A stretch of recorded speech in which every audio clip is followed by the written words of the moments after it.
Hello viewers, welcome back to பொற்செல்வியின் தமிழ் சமையல். பிரியாணி எப்படி செய்கிறதுன்னு பார்ப்போம்.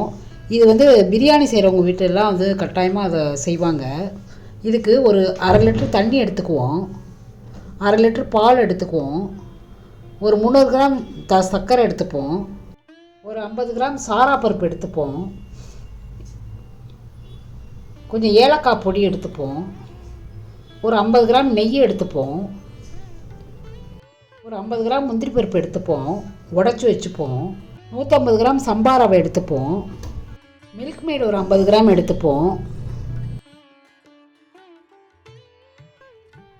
பால் ஒரு 1/2 லிட்டர் எடுத்துப்போம்,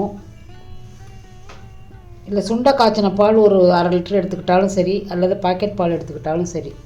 இப்போ நம்ம ஒரு பாத்திரத்தை அடுப்பில் சிம்மில் வச்சுட்டு 50 கிராம் நெய்யை விட்டுட்டு அதில் முந்திரி பருப்பு சாரா பருப்பு ரெண்டையும் போட்டு நல்லா லேசாக பொரியிற அளவு வறுத்துக்கணும். கோல்டன் கலராக வர்ற அளவுக்கு முந்திரி பருப்பு வறுத்துக்குங்க. அப்போயே சாரா பருப்பும் அதோடு சேர்ந்து ரெடி ஆகிடும். அடுப்பை சிம்மிலே வச்சு வறுப்போம், இல்லைன்னா அது முந்திரி பருப்புலாம் தீஞ்சு போயிடும்.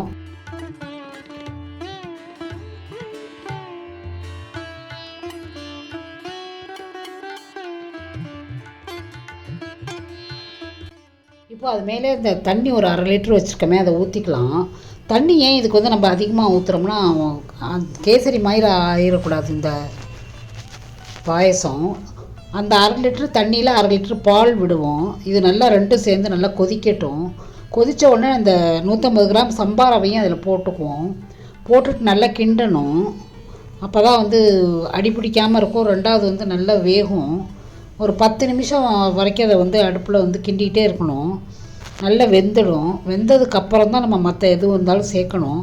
இது ரொம்ப ஒரு ஈஸியான ஸ்வீட்டு. அது மேலே வச்சுருந்த மில்க் மேட் அப்படியே சேர்த்துப்போம். இந்த பாயாசத்துக்கு மில்க் மேட் நல்ல டேஸ்ட் அதிகரிக்கும். மில்க் மேட் இல்லாதவங்க யாரும் கவலைப்பட வேண்டாம். 5 அல்லது 6 பாதாம் பருப்பை ஊற வச்சு தோலை எல்லாம் உரிச்சிட்டு அதை மிக்சியில் அரைச்சிட்டு அதை அப்படியே இந்த பேஸ்ட்டை இதோட கலந்துக்கலாம். இந்த பாயசத்தோட ஹைலைட்டே நம்ம ரொம்ப கெட்டி ஆகக்கூடாது. ஊற்றுறப்ப நல்லா அப்படியே மாவு பதத்தில் ஊற்றணும். இப்போ ஜீனி ஒரு 300 கிராம் சேர்த்துப்போம். அவ்வளோதாங்க நம்ம பாயசம் எவ்வளோ ஈஸியாக பிரியாணி, அதாவது சம்பா ரவை பாயசம், அதை பிரியாணின்னு சொல்லுவாங்க, ரெடி ஆகிடும். இது கல்யாண வீட்டிலலாம் முக்கியமாக செய்வாங்க. பிரியாணி செஞ்சுட்டு இதை அடுத்தது ஸ்வீட்டுக்கு இதை கொடுப்பாங்க. இது டெசர்ட் மாதிரி உபயோகிக்கலாம். இந்த டெசர்ட் எல்லோரும் விரும்பி சாப்பிடுவாங்க. இது பாய் வீட்டு கல்யாண பிரியாணி அப்படின்னு சொல்லுவாங்க. இப்போ ஏலக்காய் பொடியும் சேர்த்துப்போம் வாசனைக்கு. ஒரு சின்ன டிப்ஸு சொல்கிறேன். இந்த ஏலக்காய் நம்ம பொடியாக எப்போவுமே நுணுக்கி வச்சுக்கிட்டோம்னா அது எல்லாத்துக்கும் உபயோகிச்சுக்கலாம். நல்ல வாசனையாக இருக்கும். வெண்ணிலா எசன்ஸ் கொஞ்சம் சேர்த்துக்கலாம். இது ஒரு சிலர் ரோஸ் எசன்ஸ் கூட விடுவாங்க. நம்ம வெண்ணிலா எசன்ஸ் இல்லைன்னா ரோஸ் எசன்ஸ் எல்லாம் ஒரு 10 சொட்டு போல் விட்டுக்கலாம். நம்ம போட்டது 150 கிராம் சம்பா ரவை தான். நம்ம அதனால் கொஞ்சமாக வெண்ணிலா எசன்ஸ் சேர்த்தா போகிறோம்.